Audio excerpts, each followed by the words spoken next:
Straight lines video number 18, equation of line in symmetrical form video number 12 आप सभी का स्वागत। पिछले वीडियो में मैंने चर्चा किया था, इस वीडियो में हम लोग पढ़ेंगे लाइन इंटरसेक्टिंग टू लाइंस, और दो लाइंस को इंटरसेक्ट करने वाली जो लाइन है वो किसी पॉइंट से होके जाना है उसको। Any line through a point P and intersecting two skew lines L1 and L2 is given by two planes, one through each line and also through P। यानी हम क्या करेंगे, दो लाइन सिमेट्रिकल फॉर्म में दी रहेंगी, वो दोनों स्क्यू लाइंस होनी चाहिए। Plane through L1 which also passes through P निकालेंगे, plane through L2 which also passes through P निकालेंगे। दो प्लेन मिल गए, वो दोनों प्लेन मिल करके जिस लाइन को रिप्रेजेंट करेंगे, कॉमन लाइन को, वही लाइन रिक्वायर्ड लाइन होगी। वही लाइन वो लाइन होगी जो पॉइंट P से होकर जाती है और L1 L2 को इंटरसेक्ट करती है।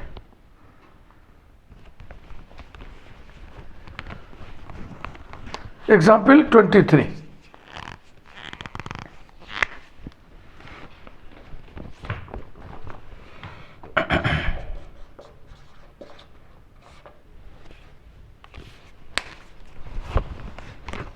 find the equation of the line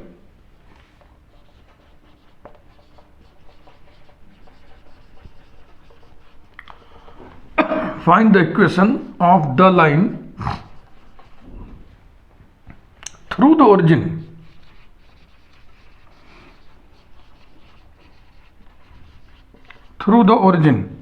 which intersects the lines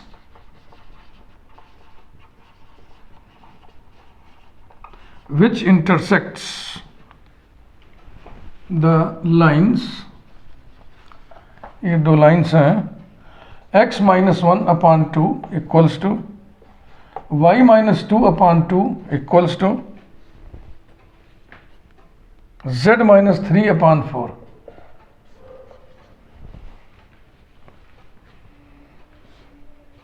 and x plus 2/4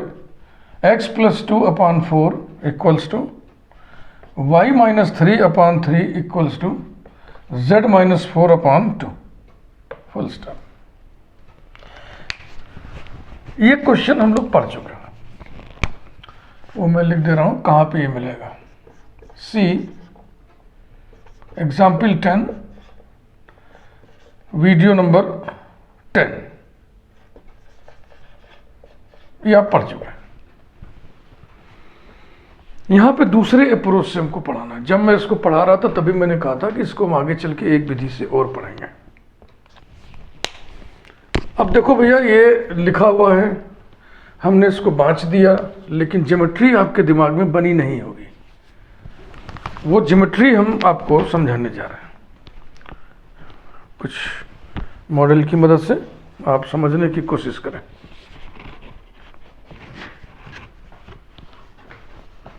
अकेले ही पकड़ना है, अकेले ही समझाना है। कोई हेल्पर होता है इसको पकड़ लेता तो ठीक रहता।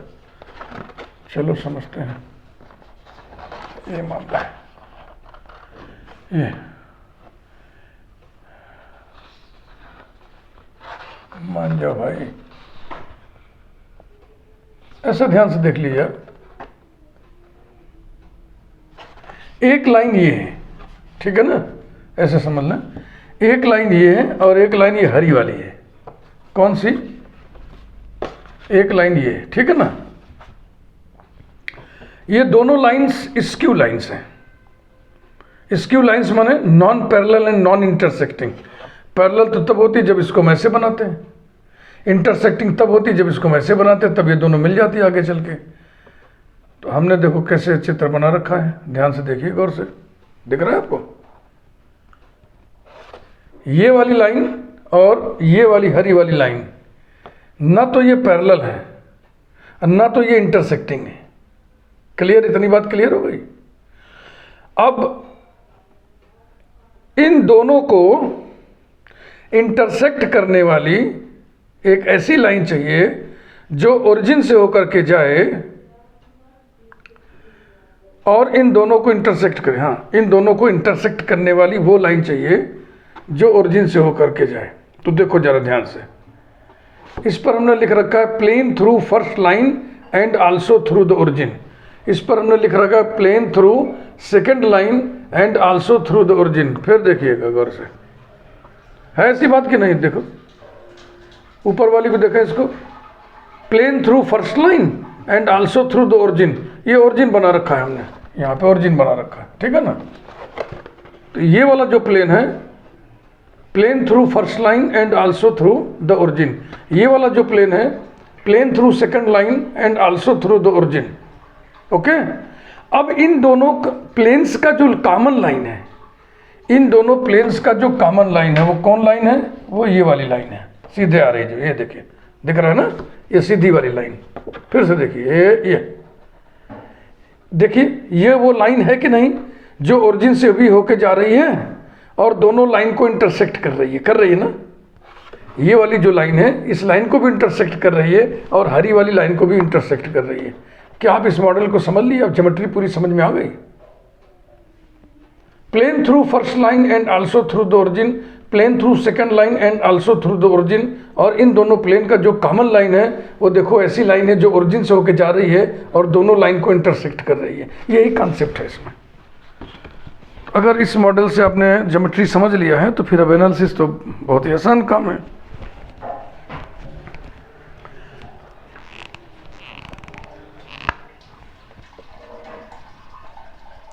Plane through first line is capital A into x minus 1 plus capital B into y minus 2 plus capital C into z minus 3 equals to 0, number 1, such that, ठीक किया ना, x minus 1, y minus 2, z minus 3, 2 capital A plus 2 capital B plus 4 capital C equals to 0, number 2. If this plane passes through the origin, if this plane passes through the origin, then origin से पास कराइए, माने x की जगह 0, y की जगह 0, z की जगह 0 रख दीजिए। तो minus a minus 2b minus 3c equals to 0, अर्थात a plus 2b plus 3c equals to 0, number 3। Sylvester method से a b c को एलिमिनेट करिए।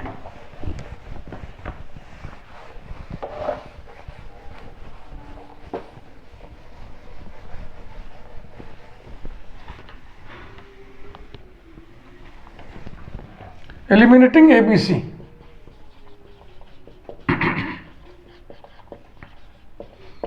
eliminating ABC by Sylvester's method.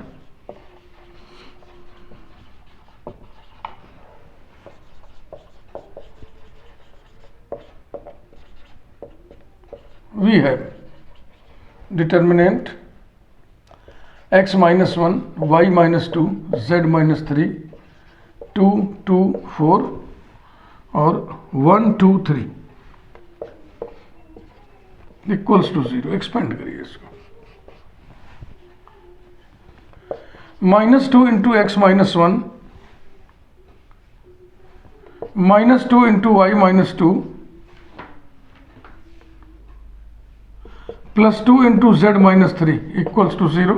-2 से डिवाइड कर दो, x minus 1 plus y minus 2 minus z minus 3 equals to 0, implies that x plus y minus z बस equals to 0। इस पे numbering कर दिया जाए 4, x plus y minus z equal to 0। Similarly थोड़ा डायरेक्ट लिखने की कोशिश कर रहे हैं।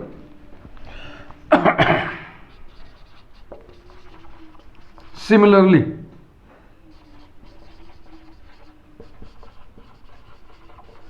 plane through second line and also through the origin,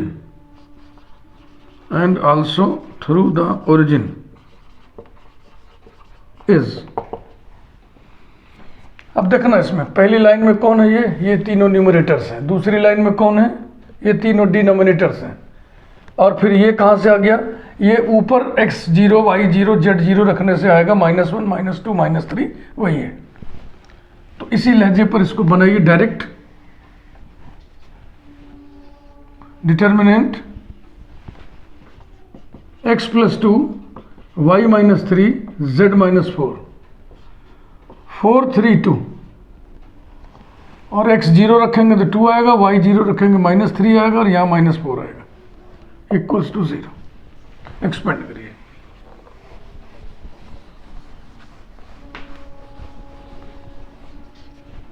implies that -12 + 6 -6 into x + 2 4 + 16 यानी कि +20 into y - 3 और -12 -6 -18 z - 4 = 0। -2 से डिवाइड करना। 3 into x + 2 -10 into y - 3 + 9 into z - 4 = 0। Implies that 3x - 10y + 9z 6 36 36 minus 36 खत्म इक्वल्स टू 0। इस पे हम लोग लिख दें नंबर 5। 3x - 10y + 9z, ठीक है, ठीक है। The required line is, the required line is, यही दोनों प्लेन का जो कॉमन लाइन होगा, यानी x + y - z = 0, 3x - 10y + 9z = 0। यही आंसर आ गया, लेकिन हम इसको सिमेट्रिकल फॉर्म में कन्वर्ट करना चाहेंगे।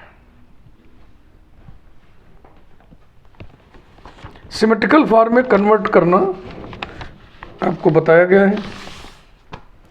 ये वो लाइन है जो ओरिजिन से होके जाती है, तो इस पर जो फिक्स्ड पॉइंट चाहिए ओरिजिन हो गया 0 0 0, केवल drs की बात है। It's symmetrical form is, it's symmetrical form is x - 0 upon capital B1 B2 capital C1 C2 equals to y - 0 upon capital C1 C2 capital A1 A2 equal to z - 0 upon capital A1 A2 capital B1 B2। That is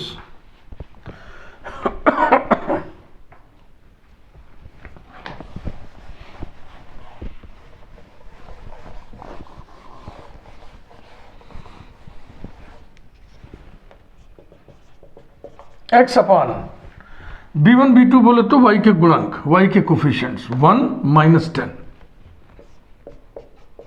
C1 C2 z के coefficients -1 9 equals to y upon determinant -1 9 A1 A2 माने x के coefficients 1 3 equals to z upon determinant 1 3 1 - 10। implies that x upon 9 - 10 - 1 equals to y upon -3 - 9 - 12 equals to z upon -10 - 3 - 13। implies that x upon 1 equals to y upon 12 equals to z upon 13। यही answer आया था।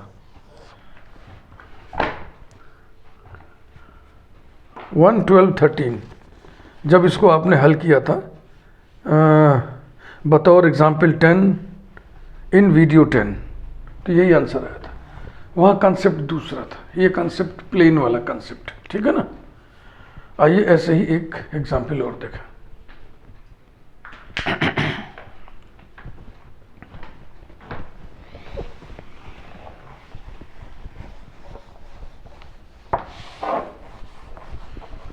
Analysis आसान है, geometry थोड़ी उलझन भरी है। मैंने बहुत कोशिश किया मॉडल बना के समझाने की, मुझे पूरा विश्वास है कि आपको समझ में आ गया होगा।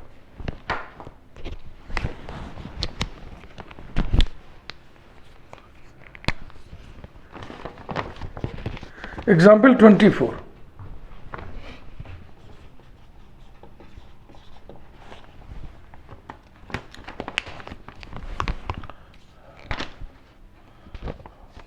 find the equation of the line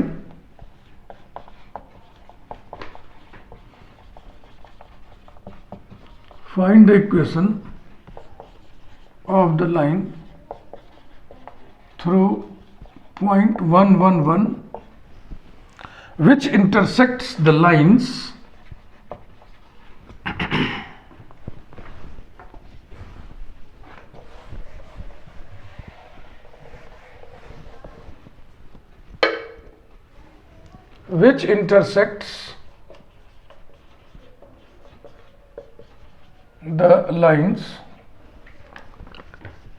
x minus 1 upon 0 equal to y upon 1 equal to z minus 1 upon minus 1 and x minus 1 upon 5 equal to y upon minus 1 equal to z plus 2 upon 6.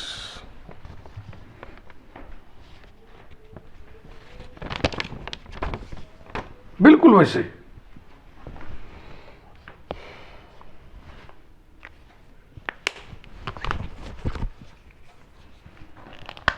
plane through first line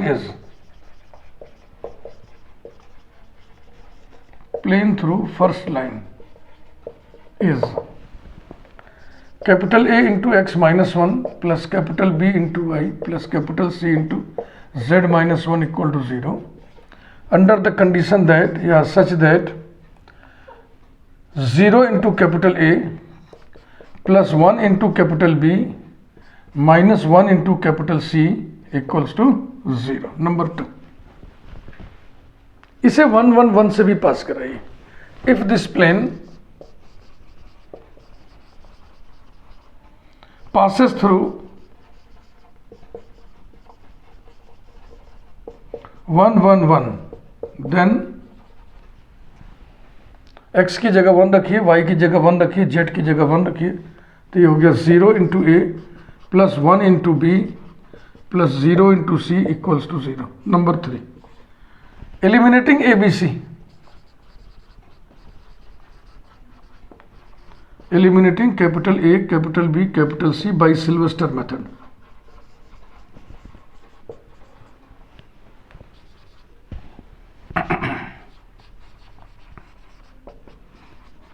We have determinant x minus 1, y, z minus 1, फिर है 0 1 minus 1 और फिर है 0 1 0 equals to 0. implies that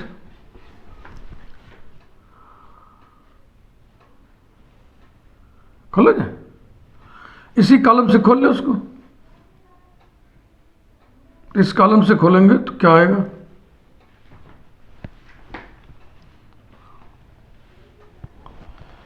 x minus 1 into ये छूटा this minus this 1, यानी x minus 1 equal to 0. भाई आ गया x minus 1 equal to 0. Number 4 इसको डाल लिया जाए. ये प्लेन का इक्वेशन है. This is the plane which passes through 1 1 1 and also which passes through the first line या कंटेनिंग द फर्स्ट लाइन. इसी प्रकार से डायरेक्टली आइए सेकेंड वाला लिखें, सिमिलरली लिखते हुए. डायरेक्ट आप लिख सकते हो, थोड़ा बस प्रोसेस पे ध्यान दो. Similarly plane through second line and also through 1 1 1 is determinant. देखो पहली लाइन, ये जो डिटर्मिनेंट के फर्स्ट रो है ये यही तीनों है, तो इसमें भी यही तीनों x minus 1 y z plus 2. दूसरी लाइन में ये तीनों आ जाएंगे, 5 -1 और 6। तीसरी लाइन क्या है ना, 1 1 1 पॉइंट इसमें रखे थे, जो कोफिशिएंट आया था वही, तो इसमें 1 रखोगे तो 1 - 1 0, तो ये हो गया 0, यहाँ पे आ गया 1 और यहाँ पे आ गया 3 इक्वल्स टू 0। एक्सपेंड करिए, implies that -3 - 6 -9 into x -1, 0 - 15 into y और 5 + 5 into z + 2 equals to 0। Implies that माइनस से ऑपरेट करते हैं, गुणा कर दें, 9 into x -1 + 15y - 5 into z + 2 equals to 0। Implies that 9x + 15y - 5z -9 और -10 -19 + 15 -4 इक्वल्स टू 0। ये हो गया नंबर 5। 9 15 -5 -4, 9 15 -5 -19, कुछ गड़बड़ हम लिख दिए या यहाँ गड़बड़ आ गया, देखो चेक कर लिया जाए भाई, ये कांस्टेंट टर्म सही नहीं आ रहा है।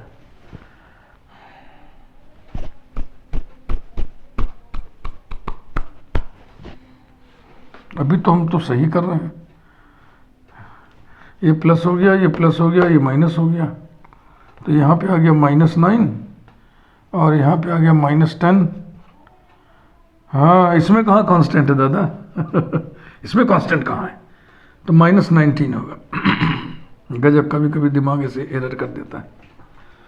तो ये दोनों प्लेन मिल करके, वो वाला और ये वाला, रिक्वायर्ड लाइन को रिप्रेजेंट करेंगे, यानी इन दोनों प्लेन्स का जो कॉमन लाइन होगा वही रिक्वायर्ड लाइन है। तो उसको लिख दो, सिमेट्रिकल फॉर्म में बदलना चाहो वो बदल के रख दो। सिमेट्रिकल फॉर्म में लाइन का इक्वेशन लिखने के लिए दो ही डेटा चाहिए भैया, एक लाइन पर फिक्स्ड पॉइंट चाहिए और दूसरे उसके डीआरस चाहिए। डीआरस निकालने के लिए फिक्स्ड फार्मूला है आपके पास, निश्चित फार्मूला है, और फिक्स्ड पॉइंट निकालने के लिए अब आप अपनी बुद्धि लगाइए। फिक्स्ड पॉइंट, अब एक लाइन पर असंख्य पॉइंट्स होते हैं, एक ही पॉइंट कोई चाहिए, तो आप किसी प्लेन से उसका इंटरसेक्शन करा दीजिए, जो पॉइंट ऑफ इंटरसेक्शन आए उसी को लिख दीजिए। पॉइंट ऑफ इंटरसेक्शन निकालने का जो जनरल मेथड है कि इक्वेशंस को साइमल्टेनियसली सॉल्व किया जाए। तो अब जिस प्लेन से भिड़ाना है, इंटरसेक्ट कराना है, उस ऐसा प्लेन लीजिए जिसका इक्वेशन सरलतम हो, सिंपलेस्ट हो। तो जो कोऑर्डिनेट प्लेन्स होते हैं उनके इक्वेशंस बहुत सिंपलेस्ट होते हैं, YZ plane, ZX plane, XY plane, और इन तीनों के पैरेलल जो प्लेन्स होते हैं उनके इक्वेशन भी सिंपलेस्ट ही समझिए उसको। तो बस इन्हीं 6 में से कोई एक लेकर के काम चला लिया जाता है। तो फिलहाल हम लोग लिखें द रिक्वायर्ड लाइन इज,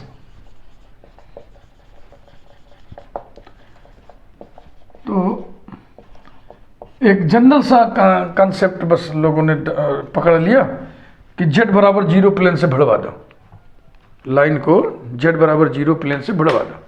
तो z = 0 इसमें रख दो, x निकल आएगा, y निकल आएगा, इस तरह से पॉइंट प्राप्त हो जाएगा। तो कभी कभी z = 0 रखने के लिए नहीं होता है तो फिर y = 0 रख लेते हैं या x = 0 रख लेते हैं। कभी कभी आप ट्रायल कुछ और भी कर सकते हैं, x = 1 रख लो, y = 1 रख लो, z = 1 रख लो, y 2 रख लो, -2 रख लो, मतलब कोई एक पॉइंट चाहिए। इस पर कभी दिमाग मत अपना जो है बायस्ड करना कि z = 0 रख के ही जो पॉइंट आएगा वही पॉइंट लेंगे, ना ना ना, लाइन पर कोई भी एक फिक्स्ड पॉइंट चाहिए, वो आप चाहे जैसे निकाल लो। The required line is x - 1 = 0, 9x + 15y - 5z - 19 = 0, यही आंसर है। अब इसको आप सिमेट्रिकल फॉर्म में लिखना चाहो तो लिख दो, क्योंकि हम लोग सिमेट्रिकल फॉर्म पढ़ ही रहे हैं इस समय। इट्स सिमेट्रिकल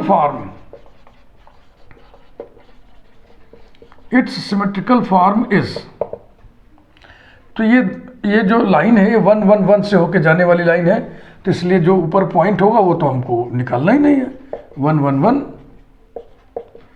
और नीचे डीआरस, y के कोफिशिएंट्स, इसमें y नहीं है 0, इसमें 15 लिखा है, z के कोफिशिएंट्स नहीं है 0 -5, फिर 0 -5, x के कोफिशिएंट्स 1 9,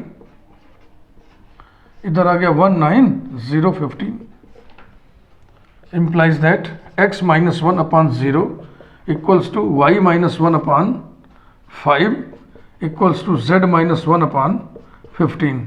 5 से डिवाइड कर दो, that is x -1 upon 0 equals to y -1 upon 1 equals to z -1 upon 3. समझ में आ रहा कि नहीं? कमेंट में जरूर लिखा करिए कि ज्योमेट्री आपको भली भांति समझ में आई कि नहीं। आप ज्योमेट्री पढ़ रहे हो, वो भी 3 डायमेंशनल ज्योमेट्री पढ़ रहे हो। इंटर में आपने 2 डायमेंशनल ज्योमेट्री पढ़ा था, बीएससी में और एडवांस 2 डायमेंशनल ज्योमेट्री पढ़ा था, तो आपको दिक्कत महसूस हुई होगी। कोऑर्डिनेट ज्योमेट्री पढ़ने में दिक्कत होती है प्लेन पर ही। इधर तो हम लोग स्पेस की ज्योमेट्री पढ़ रहे हैं, और स्पेस में ज्योमेट्री को विजुअलाइज करना, फील करना, महसूस करना थोड़ा सा कठिन होता है, लेकिन इतना भी कठिन नहीं होता है कि उससे घबराया जाए या डर जाया जाए। अब ज्योमेट्री पढ़ते समय देखो, मैं बार बार समझाता हूँ कि 2 चीज़ों पे आपको फोकस करना होगा। एक तो ज्योमेट्री समझनी होगी, और दूसरे एनालिसिस करना होगा। एनालिसिस करना होगा मतलब जो भी विधि मेथड होता है वो हमें लगाना होगा, फार्मूले वगैरह सब याद रखने होंगे, बस। और ज्योमेट्री में कोई खास बात नहीं है। और वैसे सच्ची बोली तो पढ़ाने का मज़ा ज्योमेट्री में आता है, और एब्स्ट्रैक्ट अलजेब्रा में आता है पढ़ाने का मज़ा, टीचिंग का मज़ा, जो मैंने अपने टीचिंग लाइफ में महसूस किया।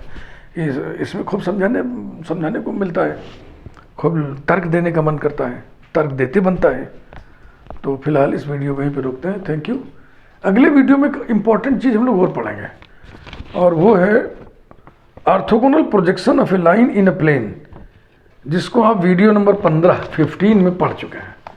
अब उसी चीज़ को यहाँ पे हम दूसरे तरीके से हम पढ़ेंगे, प्लेन वगैरह शामिल करके अपनी बात में इसको पूरा करेंगे, पढ़ेंगे। Thank you.